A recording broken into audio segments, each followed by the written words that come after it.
Bonjour tout le monde, je suis très content qu'on puisse se retrouver sur un cœur pour connaître. Je vous propose de partager un sujet très important dont tout le monde parle aujourd'hui en ce moment, en tout cas, la repentance. Voilà. Le thème de la repentance.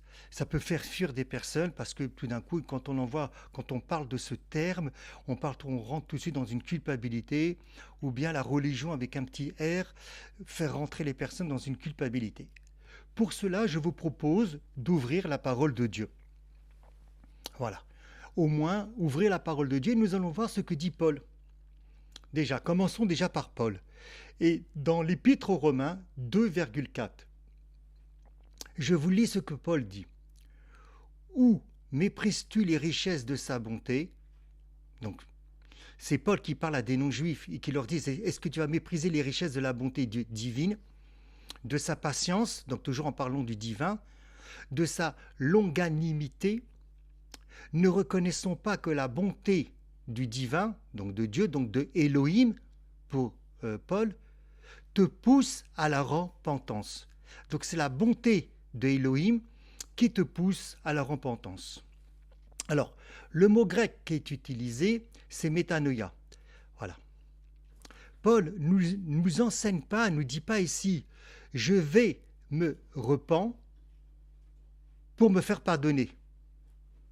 Je me repens, donc Dieu me pardonne. Ah non, c'est pas ça du tout que Paul nous donne. C'est complètement l'inverse. C'est parce que le divin, Elohim, il est bon, parce qu'il est patient, parce qu'il est riche en miséricorde. Et cette bonté et cet amour, même, produit en moi la vraie repentance. Autrement dit, la repentance n'est pas la condition qui déclenche la bonté divine envers moi. Elle est le fruit de la bonté divine déjà manifestée pour moi. Elle naît de la révélation, de la manifestation d'un Père bon et non de la peur d'un juge, d'une culpabilité. Si on transforme la repentance en transaction, alors on retombe dans une logique de mérite. Je montre ma sincérité, donc Dieu me pardonne. Paul détruit totalement cette logique. Vous voyez, on est au-delà aussi, je pense, de temps à autre, qu'il faut sortir au-delà de la logistique ou de la réalité écriture-tradition. Écriture-tradition. En opposant des fois catholiques et protestants, où les protestants ne prennent que la Bible, les catholiques vont prendre, mettons exemple, la parole de Dieu, la tradition. Là, on parle d'un mécanisme psychologique et spirituel pour Paul. Donc on est au-delà de cette thématique écriture, tradition ou écriture seulement. En tout cas, Paul détruit cette logique.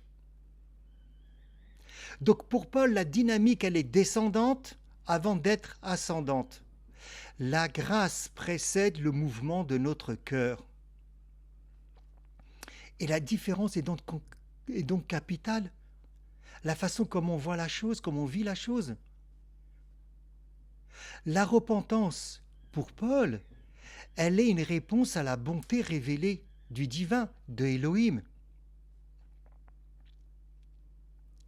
Donc en voyant la bonté de Elohim, en voyant la bonté du Père,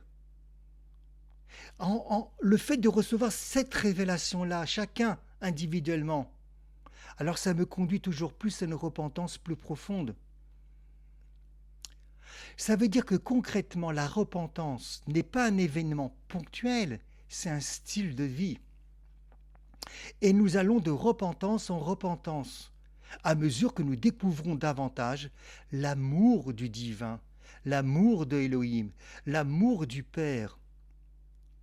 Plus nous découvrons, plus nous vivons son amour, plus cet amour nous éclaire, plus cet amour nous convainc et nous amène à nous ajuster, à être avec lui, en lui. Donc c'est extrêmement très intéressant ce que Paul nous dit. Encore une fois, nous ne repentons pas pour être pardonnés. Nous nous repentons parce que nous avons été pardonnés, parce que nous avons été aimés, et aimés en premier. Et Jean va le dire. Première épître de Jean, chapitre 4, verset 19. Nous pour nous. Nous l'aimons parce qu'il nous a aimés le premier. Un enfant, pourquoi il aime ses parents? Parce que d'abord, ses parents, naturellement, ils ont donné de l'amour à leurs enfants. Donc, il nous a aimés le premier. Alors, son amour a précédé notre réponse. Il nous a aimés le premier. Cela signifie que sa grâce et son pardon ont précédé notre démarche. Et c'est pour ça que Jean dira dans sa première épître, le chapitre 4 et le verset 10, que je vous conseille vraiment vivement d'aller voir vous-même. Cet amour consiste non point en ce que nous avons aimé Dieu, mais en ce qu'il nous a aimés et envoyé son Fils. Voilà ce qu'il nous dit. Cet amour consiste non point en ce que nous avons aimé Dieu, mais en ce qu'il nous a aimés lui et envoyé son Fils. Ou encore en 1 Jean 4,9. L'amour de Dieu a été manifesté en nous, en ce que Dieu a envoyé son Fils unique dans le monde. L'amour de Dieu a été manifesté en nous. Ou encore Jean, vous voyez, vous pourrez aller voir 1 Jean 3, 1. Voyez quel amour le Père nous a témoigné pour que nous sommes appelés enfants de Dieu. Nous sommes dans une relation filiale avec le divin. Et nous le sommes. Donc, le divin, Elohim, le Père a manifesté son amour pour nous, pas seulement en nous donnant énormément de choses, mais en nous faisant rentrer dans cette relation filiale, puisqu'il nous appelle enfants de Dieu. Il nous a donné une nouvelle naissance. Voilà comment aussi s'est exprimé son amour pour nous. Et nous le sommes. Voilà la clé. Nous ne venons pas vers lui pour être aimés. Nous venons vers lui, ou nous vivons de lui ou en lui, parce que nous découvrons que nous sommes déjà aimés. C'est ce qui brise le cœur d'une personne quand elle voit qu'elle a mal agi. C'est pas la menace, c'est l'amour, c'est la bonté. Une personne sait très bien quand est-ce qu'elle a mal agi. Et au lieu, par exemple, de recevoir tout d'un coup la colère du divin ou un jugement, il reçoit l'amour. Et c'est ça qui va le faire fondre. La repentance, c'est exactement la même chose. C'est parce qu'il m'a tellement aimé que tout d'un coup, je suis dans cette dynamique-là. Mais dans la pensée juive de Paul, n'oublions pas, que veut dire le terme repentance? Et peut-être que j'aurais dû commencer par cela. Que veut dire le terme repentance dans la pensée juive de Paul? Parce que Paul reste juif. Paul reste rabbin. Paul reste un rabbin et un mystique juif du premier siècle. Simplement, il se convertit, se tourne vers le Christ. D'ailleurs, lui-même, il dit qu'il a été formé. Il faut voir les Actes des Apôtres 22,3. Donc, le terme grec qui va être utilisé dans cette lettre, c'est métanoïa. Mais derrière ce mot grec se trouve un concept rabbinique et un concept mystique juif et un concept hébreu, la teshuva. La teshuva qui veut dire quoi? Un retour. Vous voyez, même le mot retour, il est mieux même le terme que de repentance. Donc parce que la teshuva, ce n'est pas d'abord un sentiment de culpabilité. Ce n'est pas seulement regretter, c'est revenir.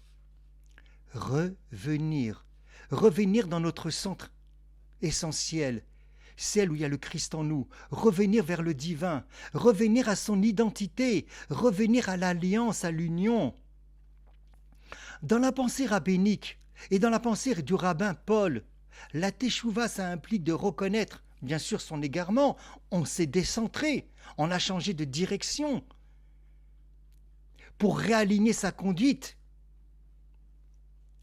Mais la teshuva, elle est possible pourquoi? Parce que préalablement, il y a eu déjà une alliance entre le divin et le peuple hébreu. Et donc, il y a déjà eu un amour entre le divin et le peuple hébreu. Et avec le Christ, c'est ce qu'on vient de voir avec Jean, c'est la teshuva, elle est possible parce qu'il y a déjà une manifestation de l'amour du divin envers nous. Donc, dans la tradition juive de Paul, tournée vers le Christ, Dieu est toujours celui qui prend l'initiative, c'est toujours lui qui ouvre la possibilité du retour. Et on le voit même dans Genèse 3, une fois que Adam et Ève. Exemple, ils ont cassé tout l'ordinateur. Vous pourrez aller voir dans Genèse 3. Ils ont mangé l'arbre de la connaissance du bien et du mal. Vous pouvez manger tout ce que vous voulez sauf celui-là. Et c'est celui-là précisément qu'ils vont manger.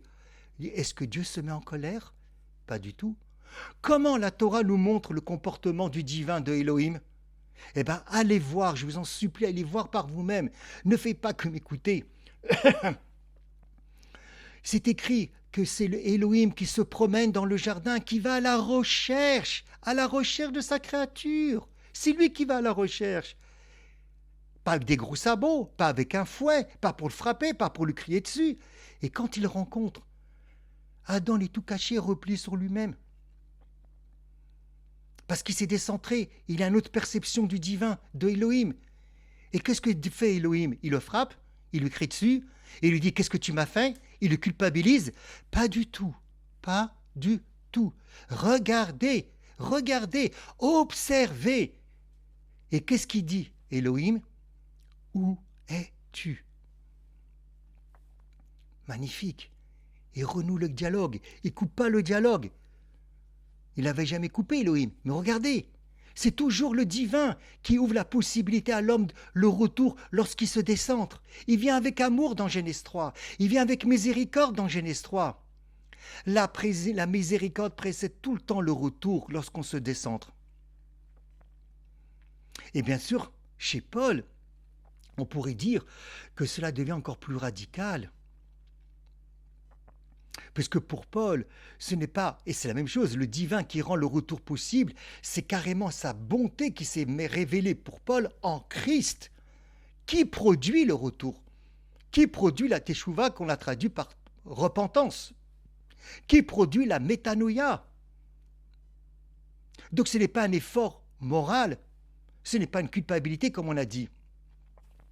C'est une transformation intérieure provoquée par la révélation du divin, par la révélation de l'amour du divin pour moi, de la révélation du Christ amour pour moi, provoquée par la révélation de cette grâce. Donc dans sa pensée rabbinique de Paul, la repentance, la teshuva, c'est pas un paiement, c'est un retournement du cœur, puisqu'il s'est décentré, face à une bonté, face à un amour déjà offert. Amen, dans la joie. Si ce partage vous a plu, merci de le faire partager.